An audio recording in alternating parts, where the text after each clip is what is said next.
நிறைய தீனி சிலர் திம்பாங்க. அதை எப்படி கண்ட்ரோல் பண்ணுறதுன்னு தெரியாமல் ரொம்ப அவஸ்தைப்படுவாங்க. அந்த சாப்பாட்டை குறைக்கும் வாயை கட்டுப்படுத்த முடியாது. நிறைய தீனி சாப்பிட்றவங்க அவங்க வாயை கண்ட்ரோல் பண்ணவே முடியாது. அது எப்படி குறைக்கிறது அப்படின்னா,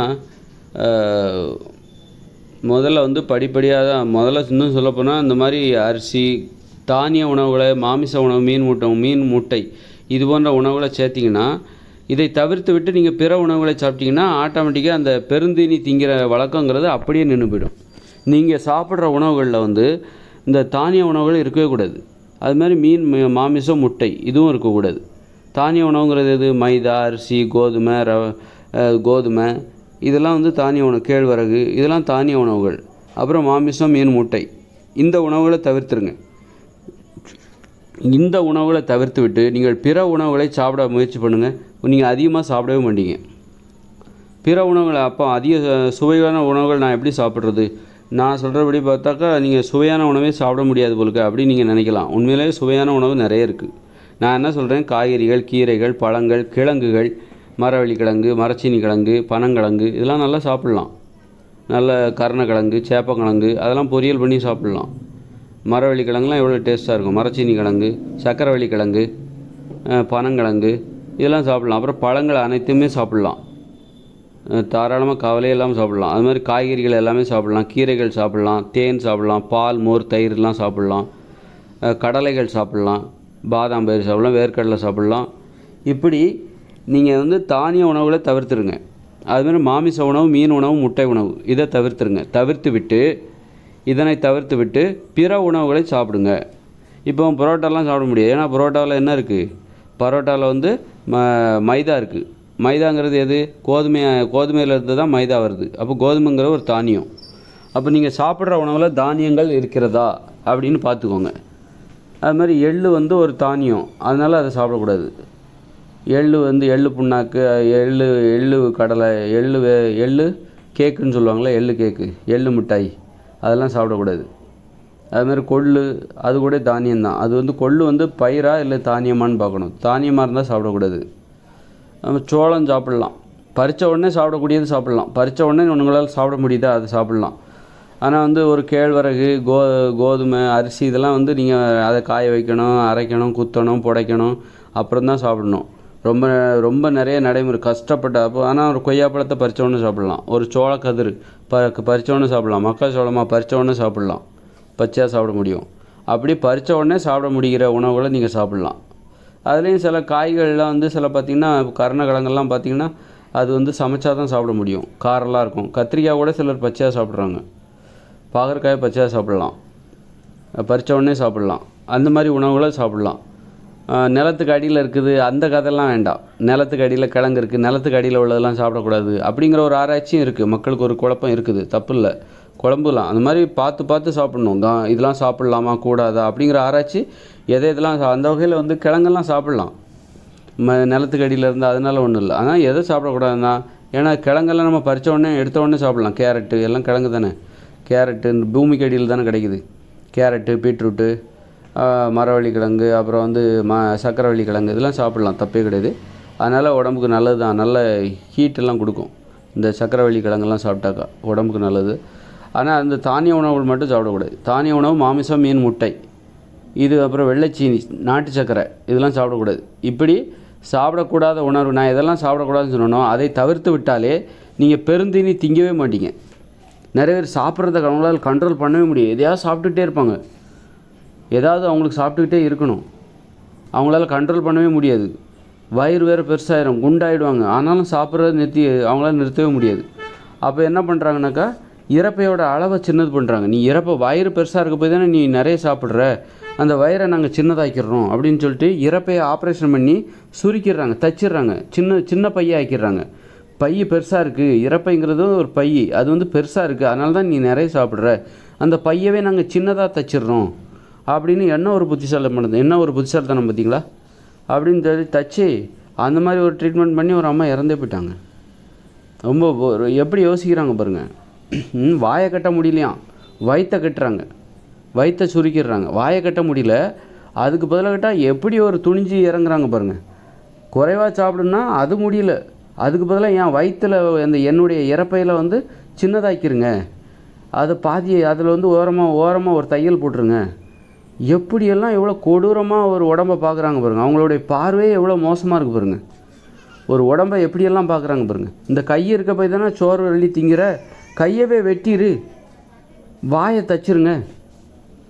வாயை தச்சிருங்க. அப்புறம் நான் எப்படி சாப்பிடுவேன்? ஓட்டையை சின்னதாக்கிருங்க. வாயவே அந்த ஓட்டை சின்னதாக குழல் ஏதாவது குழாயை விட்டுருங்க. குழாய் தான் இருக்கணும், ஒரு ஓட்டை. வாய் பெருசாக திறக்கக்கூடாது. அதனால தான் நிறைய சாப்பிட்றேன். வாயவே சின்னதாக்கிட்டா அப்போ குறைவாக தானே சாப்பிடுவோம் நாங்கள். வாயை கொஞ்சம் ஓரமாக 2-3 ஓவர் தையல் போட்டுருங்க. தையல் போட்டிங்கன்னா வாய் சின்னதாக தான் இருக்கும். அப்போ நிறைய என்னால் சாப்பிட முடியாது, கொஞ்சம் கொஞ்சமாக தான் நான் உள்ளே அனுப்புவேன். அப்படி தைச்சிக்கலாம். அப்படியெல்லாம் யோசிப்பாங்க, சொல்ல முடியாது. அப்படிப்பட்ட யோசனை தான் இந்த இறப்பையோட அளவே. இறப்பைங்கிறது ஒரு பை. நீ சாப்பிட அது விரிஞ்சிக்கிட்டு தான் இருக்கும். நீ சாப்பிட்டுக்கிட்டே இருந்தால் அது விரிஞ்சிக்கிட்டே தான் இருக்கும். பெருந்து நீ சாப்பிட்றத ஒன்றால் கண்ட்ரோல் பண்ண முடியலன்னா என்ன தான் நீ தைச்சாலும் அந்த பை விரிஞ்சிக்கிட்டே தான் இருக்கும். அது ஒரு பை, தோல் பை, விரியக்கூடிய வசதி உள்ள ஒரு தோல் பை. அப்படி இருக்கும்போது பெருந்தீனி திங்கிறத எப்படி நிறுத்தணும்? இயற்கையாகவே நிறுத்தணும்பா. அப்போ உணவு மேலே உனக்கு ஒரு வெறுப்பு வரணும். ஆனால் வேறு வழி இல்லாமல் நீ சாப்பிடணும், சாப்பிடவும் செய்யணும், உனக்கு வெறுப்பும் வரணும். ஏன்னா சாப்பிடாமல் இருக்க முடியாது. நம்ம உயிர் வாழ்வதற்கு எனர்ஜி தேவை, ஆற்றல் தேவை. அப்போ சாப்பிடாமலும் இருக்க முடியாது. சாப்பிடாமல் இருந்தால் நம்ம ரொம்ப சோர்ந்துடும், ஒரு வேலை செய்ய முடியாது, ரொம்ப சோர்ந்து போயிடும். அப்போ சாப்பிடவும் செய்யணும், அதே நேரத்தில் நிறையாவும் திங்கக்கூடாது. அப்படின்னா நமக்கு உணவு மேலே ஒரு வெறுப்பு வரணும். அந்த உணவே நம்மை வந்து கட்டுப்படுத்தணும். நீ என்ன அதிகமாக சாப்பிட முடியாதுன்னு சொல்லணும். அதான் இந்த கொய்யா பழம்லாம் நீங்கள் என்ன ஒரு பழம் தான் சாப்பிட முடியும், மிஞ்சி போனால் 2 பழம் சாப்பிடுவீங்க, 4-5 பழமாக சாப்பிடுவீங்க. ஆனால் உங்களால் 10 இட்லி சாப்பிட முடியும். பரோட்டா சாப்பிட்டிங்கன்னா 10 பரோட்டா சாப்பிடுவீங்க. ஆனால் கொய்யா பழத்தை 2 கொய்யா பழம் தான், அதிகபட்சம் 2 கொய்யா பழம் தான் சாப்பிடுவீங்க. சிலர் 1 தான் சாப்பிடுவாங்க. வாழைப்பழமாக 4 வாழைப்பழம் சாப்பிடலாம் அதிகபட்சமாக. அந்த பழமே அது சுவையாக தான் இருக்கும், ஆனால் அது உங்களை கண்ட்ரோல் பண்ணும். அது உங்களை வந்து நீங்கள் நிறைய சாப்பிட அது உங்களை அனுமதிக்காது. அதோட தன்மையே அப்படி தான். அது சுவையாகவும் இருக்கும், அதே நேரத்தில் அதை நீங்கள் அதிகமாகவும் சாப்பிட முடியாது. ஆனால் அந்த பரோட்டா, பிரியாணி இதெல்லாம் வந்து சுவையாக, இது ஒரு செயற்கையான சுவை. அது நிறைய திங்கிறதுக்கு உங்களை தூண்டிக்கிட்டே இருக்கும், நிறைய அடிமைப்படுத்தும். அதுக்கு அடிமையாகிடுவீங்க, சாப்பிட்டுக்கிட்டே இருப்பீங்க, நான்ஸ்டாப்பாக சாப்பிட்டுக்கிட்டே இருப்பீங்க. உங்களுக்கு வயிறு நிறைஞ்சிருக்கு, அதை பற்றி உங்களுக்கு கவலையே இல்லை. வயிறு நிறைஞ்சாலும் பரவாயில்ல, நீங்கள் சாப்பிட்டுக்கிட்டே இருப்பீங்க. அந்த மாதிரியான உணவு. அதனால் தவிர்க்க வேண்டிய உணவுகளை தவிர்த்து விட்டாலே நீங்கள் பெருந்தீனி திங்கிறத நிப்பாட்டிடுவீங்க. அப்புறம் என்ன, பட்டினி கிடக்கக்கூட தயாராகிடுவீங்க. பட்டினி கிடக்கிறது எப்படி? என்னால் ஈஸியாக பட்டினி கிடக்க முடியும்னு நீங்கள் சொல்லுவீங்க. வாழ்நாளில் நான் பட்டினியே கிடந்தது கிடையாது. நான் எப்போ இந்த தானிய உணவுகளை மாமிச உணவுகளை நான் வந்து நிறுத்தினோ அப்போவே இருந்து அது மாதிரி நாட்டு சக்கரை அதையும் நிறுத்திடணும். எப்போ நீங்கள் தானிய உணவுகள், மாமிச உணவுகள், மீன் உணவுகள், முட்டை உணவுகள், அப்புறம் வந்து நாட்டு சக்கரை இதை நிறுத்திட்டீங்களோ அப்புறம் இதை தவிர்த்து விட்டு நீங்கள் வேறு உணவு எதை சாப்பிட்டாலும் சரி உங்களுக்கு அளவுக்கு அதிகமாக சாப்பிடணும்னு தோணவே தோணாது. அது ஒரு சாப்பாட்டு மேலே ஒரு வெறுப்பு வரும். வேறு வழியே இல்லாமல் நீங்கள் சாப்பிடுவீங்க. அதனால் கொஞ்சம் தான் சாப்பிடுவீங்க, ஒரு அளவுக்கு தான் சாப்பிடுவீங்க, குறைவாக தான் சாப்பிடுவீங்க. குறைவாக சாப்பிட்ணும், அதே நேரத்தில் உங்களை நீங்கள் அதுக்காக நீங்கள் போராடக்கூடாது. கொஞ்சமாக சாப்பிட்ணுன்னு நீங்கள் போராடாதீங்க. போராடாமலேயே நீங்கள் கொஞ்சமாக தான் சாப்பிடுவீங்க, நிறைய சாப்பிடவே மாட்டீங்க. அதுக்கு ஒரு வழி தான், உங்கள் உணவுலேருந்து தானியத்தை நீக்கிடுங்க, மாமிசத்தை நீக்கி விடுங்கள், முட்டை உணவை தவிர்த்து விடுங்கள், அதை தொடாதீங்க. முட்டையை பார்த்தீங்கன்னா மூஞ்சை திருப்பிடுங்க, மாமிசத்தை பார்த்தீங்கன்னா மூஞ்சை அந்த பக்கமாக திருப்பி வச்சுக்கோங்க, மீனை பார்த்தீங்கன்னா அது மூஞ்சில் முழிக்காதீங்க. அப்போ மீன், மாமிசம், முட்டை, இது அப்புறம் நாட்டு சக்கரை, இதை தவிர்த்து விட்டு நீங்கள் உப்பு போட்ட காய்கறி பொரியல், உப்பு போட்ட கீரை பொரியல்லாம் சாப்பிட்லாம், உப்பு போடலாம். இது தவிர்த்து விட்டு நான் எதெல்லாம் தவிர்க்க சொன்னனோ அதை தவிர்த்து விட்டு மீதி உள்ள உணவுகளை சாப்பிட்டிங்கனாலே உங்களுக்கு அந்த பெருந்தீனி திங்கிற அந்த வழக்கம் சுத்தமாக அடியோடு நின்று போயிடும். சில டைமில் இதை சாப்பிட்றதுக்கு போல பட்னி கூட கிடக்கலாம்ப்பான்னு தோணும். அப்போது உணவு மேலே நமக்கு ஒரு வெறுப்பு இருக்கணும், ஆனால் வேறு வழி இல்லாமல் தான் அந்த உணவை சாப்பிட்ணும். அதுதான் இயற்கையானது. அதாவது உணவு மேலே நமக்கு ஒரு வெறுப்பு இருக்கணும், வேறு வழியே இல்லாமல் தான் உணவை சாப்பிடணும். வேறு வழி இல்லை, வாழ்ந்தாகணும். அதுதான் உணவோட தன்மை. இப்போ ஆடு மாடெல்லாம் புல் மேயுது, அது என்ன வேறு வழி இல்லை. அதில் என்ன பெரிய சுவையாக இருக்குது? பிரியாணி மாதிரி சுவைக்குது அது. அதில் இந்த புல்லில் வந்து பிரியாணி போலவா சுவைக்குது? அது பிரியாணியை போலவா சுவை அதில் இருக்குது? ஒன்றும் கிடையாது. அது ஒரு இயற்கையான சுவை தான். அது அது வந்து விரும்பியாக சாப்பிடுது அந்த மாடு. வேறு வழி இல்லை, மாட்டுக்காக தான் உணவு. உயிர் வாழ்ந்தாகணும், பிறந்தாச்சு உயிர் வாழ்ந்தாகணும், அந்த புல்லை தின்னு தான் ஆகணும். அதனால் அதனால் வயிறு வேறு பெருசாக இருக்குது, வயிறை வேறு நிரப்பியாகணும். அதனால் அந்த புல்லை மேயுது, உட்காந்து அசைப்படுது. வாழ்வதற்காக அதை சாப்பிட்டுட்ருக்கு. உயிர் வாழ்ந்தாகணும் அப்படிங்கிற இதில் தான் அதை போய் சாப்பிட்டுட்ருக்கு. அந்த புல்லுன்னா அதுக்கு ஒன்றும் கொள்ளை சுவையெல்லாம் கிடையாது. பிரியாணி மேலே நமக்கு எப்படி ஆசை வருதோ அதுபோல் மாட்டுக்கு புல் மேலே ஆசை வர்றதில்ல. பிரியாணி வேறு, பிரியாணி வந்து நம்மளை அடிமைப்படுத்தக்கூடிய, புல் வந்து அடிமைப்படுத்தாது. புல்லை சாப்பிட்றது வேறு வழி இல்லை. அந்த மாட்டுக்கு புல்லை தான் சாப்பிட்டாகணும், அதனால் சாப்பிடுது. அது மாதிரி தான் உணவை நம்ம அப்படி தான் சாப்பிட்ணும்.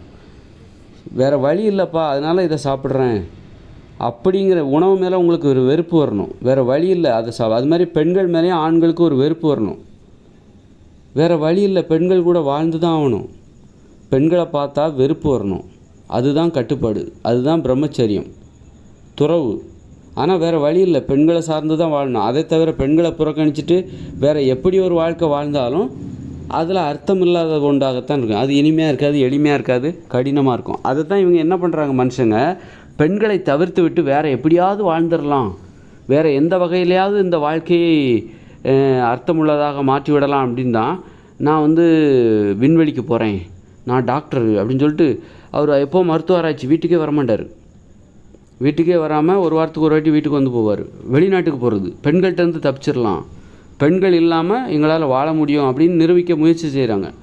நான் பாதிரியாராக போகிறேன், நான் கன்னியாஸ்திரி ஆக போகிறேன், நான் வந்து சாமியாராக போகிறேன் அப்படின்னு சொல்லிட்டு ஏதாவது ஒரு வகையில் இந்த பெண்கள்கிட்டருந்து தப்பிச்சிடலாம் அப்படின்னு பார்க்குறாங்க. வேறு பெண்கள் மேலே ஒரு வெறுப்பு இருக்குது. அதுதான் இந்த மாதிரி யோசிக்க தோணுது. பெண்கள் மீது உள்ள அந்த வெறுப்பு தான் நான் விண்வெளி விஞ்ஞானி ஆகிறேன், நான் கல்யாணம் பண்ணிக்கல, அல்லது நான் பாதிரியாக போகிறேன், நான் கன்னியாஸ்திரி. பெண்களுக்கு பெண்கள் மேலே தங்கள் மீதே வெறுப்பு. ஆண்களுக்கு பெண்கள் மீது வெறுப்பு, பெண்களுக்கு தங்கள் மீதே வெறுப்பு, பெண்களாகிய தங்கள் மீதே வெறுப்பு. கடைசியில் ஒன்றை தெரிஞ்சுக்கிட்டாங்க, நம்ம விஞ்ஞானியாக ஆகிறத விட பெண்கள்கிட்டே இருந்துட்டு போயிடலாம். விஞ்ஞானியாக அல்லது துறவியாக வாழ்கிறத விட அல்லது வெளிநாட்டில் போய் வாழ்கிறத விட இந்த பெண்கள் கூட இருந்துட்டு போயிடலாம். பெண்களை சகித்து கொள்ள வேண்டும். அதுதான் சகிப்புத்தன்மை. சகிப்புத்தன்மைன்னா என்ன? பெண்களை சகித்து கொள்வது. பெண்கள் வந்து தங்களையே சகிச்சுக்கணும். சகிப்புத்தன்மை அங்கேருந்து தான் ஆரம்பிக்குது. பெண்களை சகித்து கொள்ளாதவர்களிடம் சகிப்புத்தன்மை இருக்காது. அப்போ பெண்களை தவிர்த்து விட்டு இவங்க நிறைய வழிகளில் வாழ்ந்து பார்க்குறாங்க. துறவியாக வாழ்ந்து பார்க்குறாங்க, பாதிரியாராக வாழ்ந்து பார்க்குறாங்க. நான் முழு நேரமும் சமூக சேவை செய்கிறேன், அதனால் எனக்கு கல்யாணம் வேண்டாம். அதன் மூலம் இவர்கள் பெண்கள்கிட்டருந்து எஸ்கேப் ஆக பார்க்குறாங்க. நான் வந்து சமூக சேவை செய்கிறேன், அதனால் நான் கல்யாணம் பண்ணிக்கலன்னு சொல்லிட்டு நிறைய பெண்கள் சொல்கிறாங்க. அதாவது தங்களிடமிருந்து ஆண்களை சாராமல் இவங்க வாழலாம். அதாவது ஆண்களுக்கு ஒரு முயற்சி இருக்குல்ல, பெண்கள் மீது ஒரு வெறுப்பு இருக்குல்ல, அதே இது பெண்களுக்கும் இருக்குது, தங்கள் மீதே ஒரு வெறுப்பு. அப்படி இருக்கும்போது கடைசியில் ஒரு முடிவுக்கு வராங்க, இந்த பெண்கள் இல்லாமல் வாழ முடியாது. பெண்களும் அந்த முடிவுக்கு வந்துடுறாங்க. தங்களுடைய உதவி இல்லாமல் பெண்களுக்கு ஆண்கள் தேவை அப்படிங்கிற மாதிரி, அந்த பெண்களும் தனித்து வாழ முடியாது அப்படி இப்படின்னு எதாவது சொல்லி அந்த மாதிரி பெண்களை ஏற்றுக்கொள்கிறார்கள். பெண்கள் வந்து தங்களையே ஏற்றுக்கொள்கிறார்கள். அந்த மாதிரி தான் வந்து வேறு எந்த வழியிலையா வாழ்ந்து பார்த்துடலாம் பெண்கள் இல்லாமல் அப்படின்னு எவ்வளோ முயற்சி பண்ணி பார்த்தாங்க. சண்டை போடலாம், போரிடலாம், இந்த பெண்கள்கிட்ட வாழ்கிறத விட நம்ம சண்டை போட்டே சாவலாம்.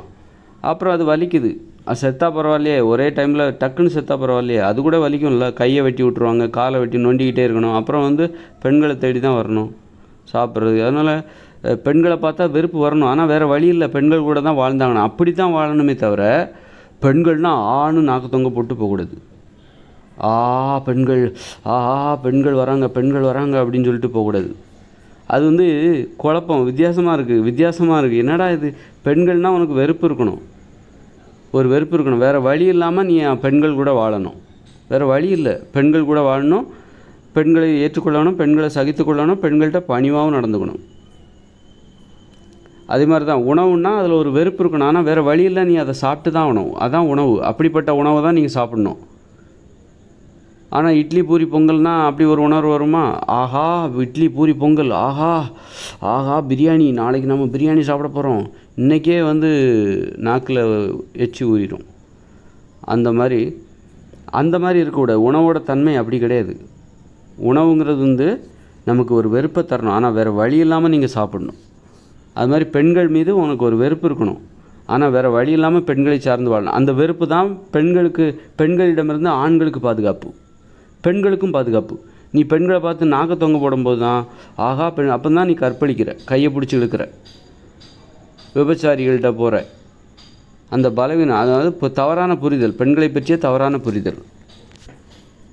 பெண்கள்னால் ஏன் நாக்கு தொங்க போடுறான்? பெண்கள் வந்து அடிமைப்படுத்தி ஆண்களை வந்து அடிமைப்படுத்த முயற்சி, அதாவது அடிமைகளாக இருந்து ஆண்களை அடிமைப்படுத்த முயற்சிக்கிறாங்க.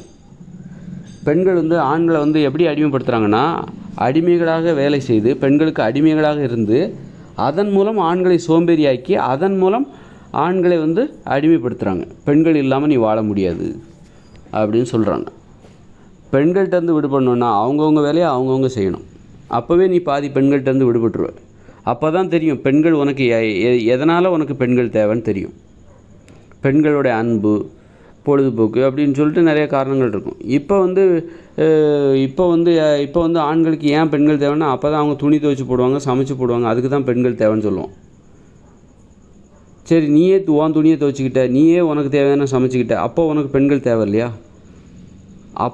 அப்போ வந்து எந்த வழியில் பெண்கள் நமக்கு தேவையானவர்களாக அவசியமானவர்களாக இருப்பார்கள் என்பதை நீ கண்டுபிடிக்கணும். இப்போ நீ சொல்கிற சமைக்கிறதுக்கு பெண்கள் தேவை, துணியை துவைச்சி போடுறதுக்கு பெண்கள் தேவைன்னு சொல்கிற. அதுதான் வந்து பெண்களோடு நீ சேர்ந்து வாழ்கிறதுக்கு காரணமாக நீ சொல்கிறாய். சரி, உன் ட்ரெஸ்ஸை நீயே துவைச்சிக்கப்பா, உன்னுடைய உணவை நீயே சமைச்சிக்கோ. இப்போ உனக்கு பெண்கள் எப்படி தேவை?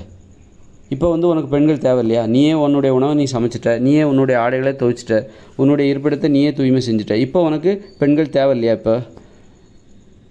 அப்போ எப்படி, ஏன் தேவை? அதுக்கப்புறமும் ஏன் உனக்கு பெண்கள் தேவைப்படுகிறார்கள் அப்படின்னா சொல்லுவோம், உடலுறவு கொள்வதற்கு பெண்கள் தேவை. அப்புறம் வந்து அன்பு, பாசம், அறிவு, இது எல்லாம் தேவை. உடலுறவுங்கிறது வந்து சாதாரண விஷயம் கிடையாது, ஒரு இனப்பெருக்கம். நம்மலாம் அதன் வழியாக தான் நம்ம பிறந்தோம். அப்போ உடலுறவு அப்போது தேவையில்லாதெல்லாம் தவிர்த்துடணும். நீ உணவை நீயே சமைச்சிக்க முடியும்னா சமைச்சிக்கோ. அப்போ தவிர்த்து விட்டு, அப்போ தான் பெண்கள் எதற்கு நமக்கு தேவை என்பதை நம்ம உணர முடியும். அது தவிர்த்து விட்டு வேறு அர்த்தமுள்ள வாழ்க்கை, பெண்களை தவிர்த்து விட்டு வேறு எதுவும் அர்த்தமுள்ள ஒரு வாழ்க்கை வாழ்ந்துட முடியாது. பெண்களை தவிர்த்து விட்டு வேறு எந்த வழியிலையும் அர்த்தமுள்ள வாழ்க்கை வாழ்ந்துட முடியாது. அதற்கான முயற்சிகளை தான் செஞ்சு பார்த்துட்டாங்க. நான் வெளிநாட்டுக்கு போகிறேன், பெண்கள் இல்லாமலே நான் வாழ்ந்து பார்க்குறேன், வெளிநாட்டுக்கு போகிறேன் அப்படின்னு போனாங்க.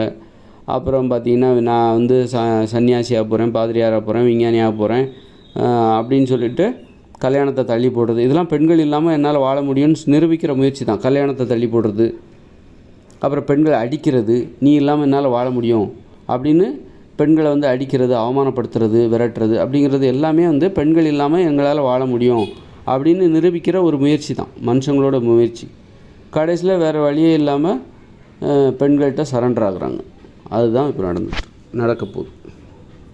அதனால் பெருந்தீனி தின்பதை எப்படி தடுப்பதுன்னா, உணவே மாற்றணும். நம்ம பெருந்தீனி சாப்பிட்டுக்கிட்டே இருக்கோம், நிறைய சாப்பிட்டுக்கிட்டே இருக்கோம்னாலே அதுக்கு நாம காரணம் கிடையாது. நம்ம திங்கிற உணவு மேலே தான் தப்பு இருக்குது. அதை திங்கிறதுனால அது நம்ம மேலேயும் தப்பு வருது. இப்போ வந்து நாம் செத்து போயிட்டோம், அதுக்கு காரணம் ஒரு விஷத்தை எடுத்து நீங்கள் சாப்பிட்டீங்க. நீங்கள் ஏன் செத்தீங்க? அதுக்கு காரணம் எது? அந்த விஷம்தான் காரணம். நீங்கள் எப்படி காரணமாக இருக்க முடியும் அப்படின்னா, அந்த விஷத்தை எடுத்து நீங்கள் சாப்பிட்டீங்கல்ல, அது ஒரு காரணம். அப்புறம் அந்த விஷமும் ஒரு காரணம். விஷம் தான் உங்களை கொல்லுது. அதை எடுத்து சாப்பிட்டதுனால அது அப்படியே கடந்துருந்தால் அது உங்களை சாகடிச்சிருக்கு. அதை எடுத்து சாப்பிட்டீங்க பார்த்தீங்களா? அதனால் உங்களை சாகடிச்சதில் நீங்களும் காரணமாக இருக்கீங்க, அந்த விஷத்துக்கும் காரணம். அது மாதிரி தான் வந்து இந்த உணவு இருக்குல்ல, உணவு தான் காரணம்.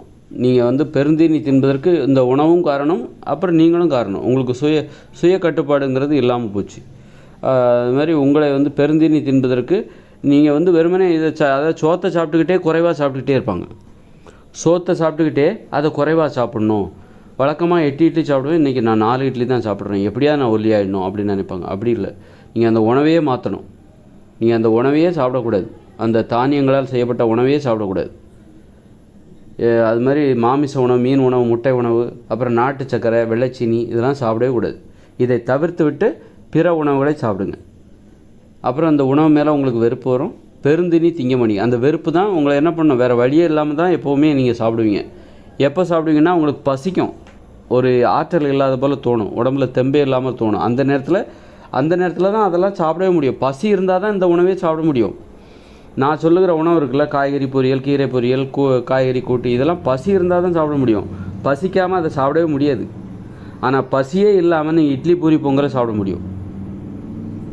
அதனால தான் பசியே இல்லாமல் சாப்பிட முடிகிற உணவுகள் தான் இந்த இட்லி பூரி தானிய உணவுகள் மாமிச உணவுகள். அதனால தான் நீங்கள் குண்டாகிறீங்க. பெருந்தீனி திங்கிறதுக்கு அதான் காரணம். ஆனால் நான் சொல்லுகிற உணவுகளை நீங்கள் பசிச்சா தான் சாப்பிட முடியும். பசிக்காமல் அதை சாப்பிடணுங்கிற எண்ணமே வராது. அது பார்த்தோன்னே உங்களுக்கு ஒரு வெறுப்பு வரும். எப்போ பசிக்கும் பாருங்கள், நீங்கள் உங்களுக்கு வெறுப்பாக இருக்கிற அதே உணவு உங்களுக்கு பசி வரும்போது சாப்பிடணும்னு தோணும். ஒரு உணவை பார்த்து கொய்யாப்பழத்தை பார்த்தா உங்களுக்கு வெறுப்பு வரும். காரணம் உங்களுக்கு பசி இல்லை. அதே கொய்யாப்பழத்தை பசி வரும்போது பாருங்கள், அந்த கொய்யாப்பழத்தை சாப்பிடணுன்னு ஆசையாக சாப்பிடுவீங்க. அப்போது இந்த கொய்யாப்பழத்தெல்லாம் இயற்கையான உணவுங்கிறது இருக்குல்ல. நான் சொல்கிற மனித உணவு என்பது மனித உணவு முறையை பற்றி நான் இந்த வீடியோ நிறைய சொல்லிகிட்ருக்கேன். அப்படி தானே? நான் எதெல்லாம் சாப்பிடணும் எதெல்லாம் சாப்பிடக்கூடாது, நான் சாப்பிட சொல்கிறது தான் மனித உணவு. அந்த மனித உணவுகளுடைய மிகப்பெரிய தன்மை என்னென்னா, பசிச்சா மட்டும்தான் அதை நீங்கள் சாப்பிட முடியும், சாப்பிட தோணும் உங்களுக்கு. பசி இல்லைன்னா அதை சாப்பிடவே உங்களுக்கு தோணாது. எவ்வளோ அற்புதமான உணவு பார்த்தீங்களா? ஆனால் இந்த பிரியாணி உங்களுக்கு பசியே இல்லைனாலும் நீங்கள் சாப்பிடுவீங்க. இட்லி பூரி பொங்கல் தோசை ஐஸ்கிரீம் நூடுல்ஸ் இதெல்லாம் பசியே இல்லைன்னா கூட சாப்பிடுவீங்க. அதனால தான் உடம்பு பெருத்து போகுது. பெருந்தீனி, அதான் பெருந்தீனி.